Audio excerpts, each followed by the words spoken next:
साथियों नमस्कार, मैं Nasir Khan NK quality trainer के यूट्यूब चैनल में आपका स्वागत करता हूं। पिछले वीडियोस में हमने चर्चा की है ऑर्गेनाइजेशन में होने वाली एक्टिविटीज के ऊपर। इसी क्रम में आज हम कमर्शियल एक्टिविटीज पर चर्चा कर रहे हैं। कमर्शियल का काम होता है कस्टमर और ऑर्गेनाइजेशन के बीच में एक कड़ी का काम करता है, यानी ब्रिज का काम करता है, पुल का काम करता है। जब भी कस्टमर को ऑर्गेनाइजेशन से कांटेक्ट करना होता है या ऑर्गेनाइजेशन को कस्टमर से कांटेक्ट करना होता है, तो ये दोनों ही कमर्शियल के थ्रू अपनी बात रखते हैं, अपनी बात पहुँचाते हैं। यानी हम अगर मोटे तौर से ये कह दें कि कमर्शियल का काम एक पोस्टमैन का होता है। लेकिन ये चीज़ के साथ-साथ में किसी भी ऑर्गेनाइज़ेशन में कमर्शियल का काम बहुत, बहुत यानी मोस्ट मोस्ट इम्पोर्टेंट होता है। आइए इस पर चर्चा आगे करते हैं।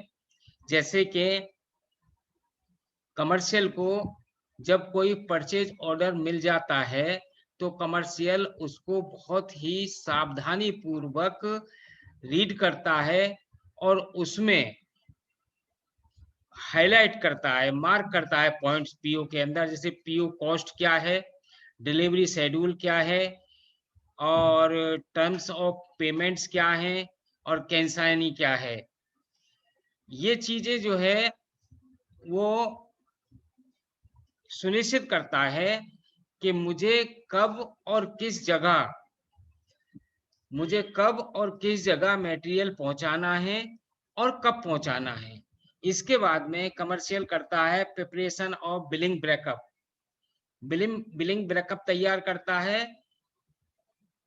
पीओ के अंदर जो फंड एलोकेशन होता है, उसका वो अप्रूवल कस्टमर से लेता है प्रोडक्शन स्टार्ट करने से पहले। ये बात कुछ लंबी ज़्यादा हो जाएगी, इसीलिए मैं संक्षेप में ही बोल रहा हूँ और वीडियो भी लंबा हो जाता है, इसीलिए मैं ये बता रहा हूँ कि एलोकेशन वहाँ पर जब कई ऑर्गेनाइजेशन को ऑर्डर्स मिलते हैं, तो फंड को डिवाइड कर दिया जाता है और एक ही ऑर्गेनाइजेशन को मिलता है, तो वो अपना बीबीओ एक ही तरह से बना बना लिया जाता है।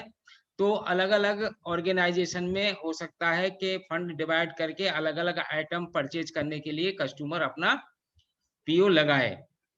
तो जो पीओ हमको मिला है, उस पीओ के एलोकेशन के हिसाब से हम अपना बिलिंग ब्रेकअप तैयार करके कस्टमर से अप्रूवल लेते हैं।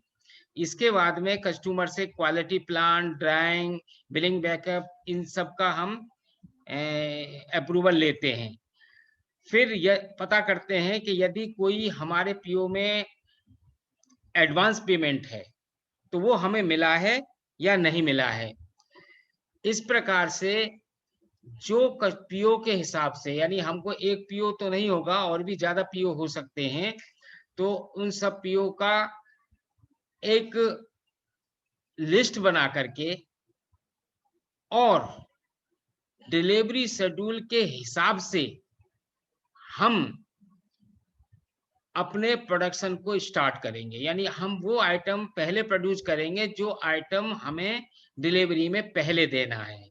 इसी प्रकार हम अपना इंटरनल ऑर्डर जो एक इंफॉर्मेशन होती है कंसर्न डिपार्टमेंट्स को, जैसे कौन-कौन से डिपार्टमेंट्स हो सकते हैं, इंजीनियरिंग हो सकता है, प्रोडक्शन हो सकता है, क्वालिटी हो सकता है, परचेज हो सकता है, प्रोडक्शन प्लानिंग कंट्रोल हो सकता है।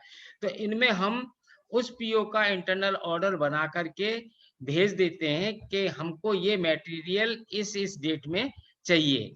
क्योंकि पीओ के अंदर हमारी डिलीवरी कब है, कितने टाइम में होनी है, कितने स्टेप्स में होनी है, वो चीज़ सब वहाँ होती है, तो उसी हिसाब से हम अपना ये इंटरनल ऑर्डर बनाते हैं और कंसर्न सेक्शंस को भेज देते हैं।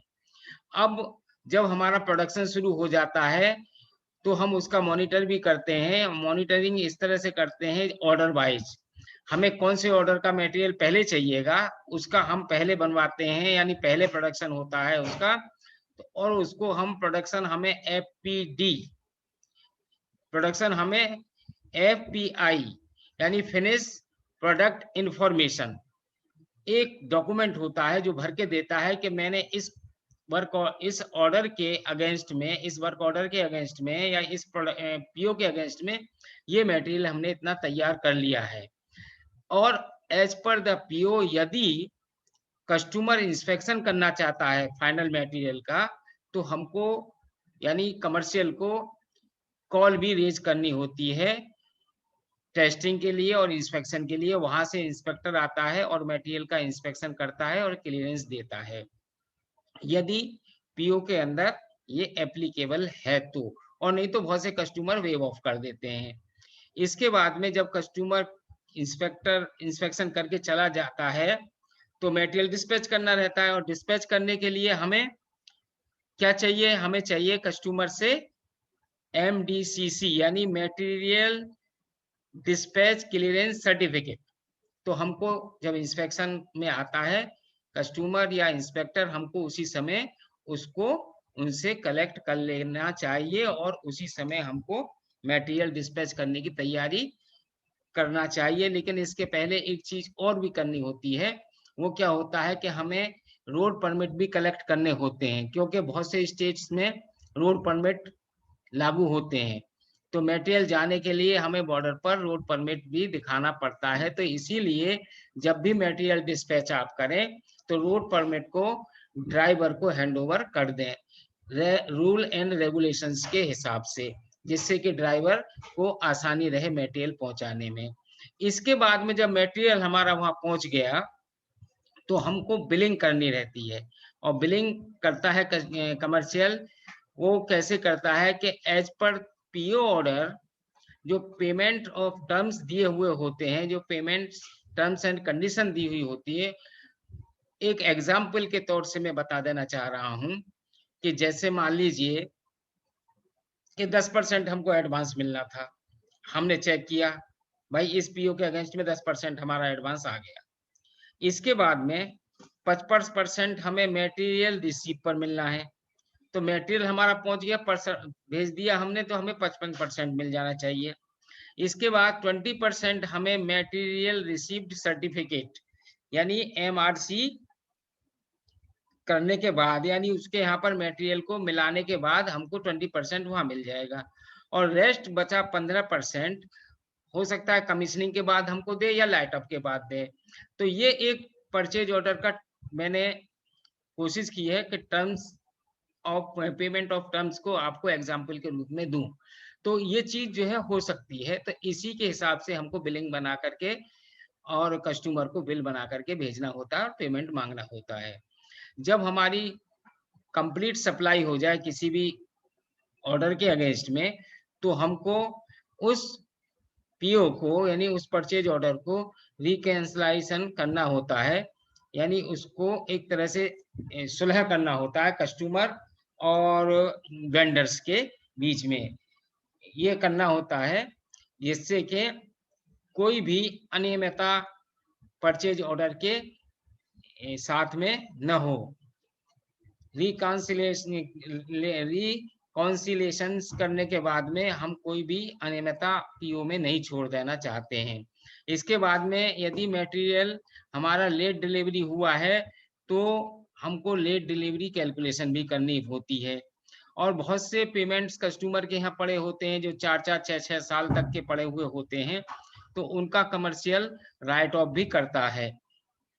फिर कस्टमर कंप्लेंट भी कमर्शियल ही देखता है, कस्टमर कंप्लेंट को कमर्शियल देखता है, लेकिन कहीं कहीं किसी किसी ऑर्गेनाइजेशन में हम इसको क्वालिटी विभाग से भी दिखवाते हैं।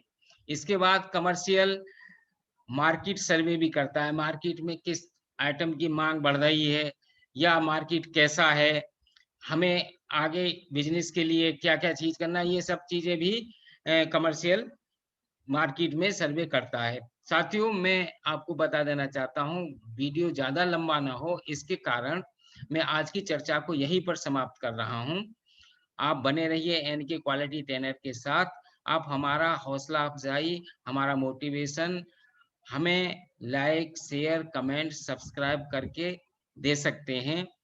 इससे हमें कोई फाइनेंशियली बेनिफिट नहीं होता है और ना ही आपका कोई इसमें फाइनेंशियल लॉस होता है, लेकिन इससे हमें एक मोटिवेशन मिलता है।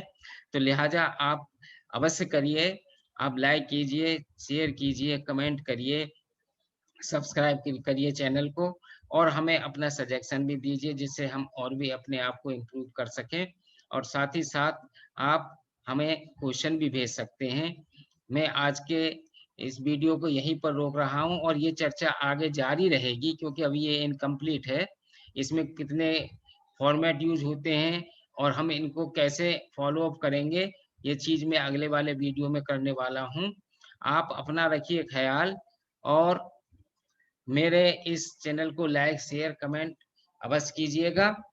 Thank you so much. नमस्कार, गुड नाइट, जय हिंद।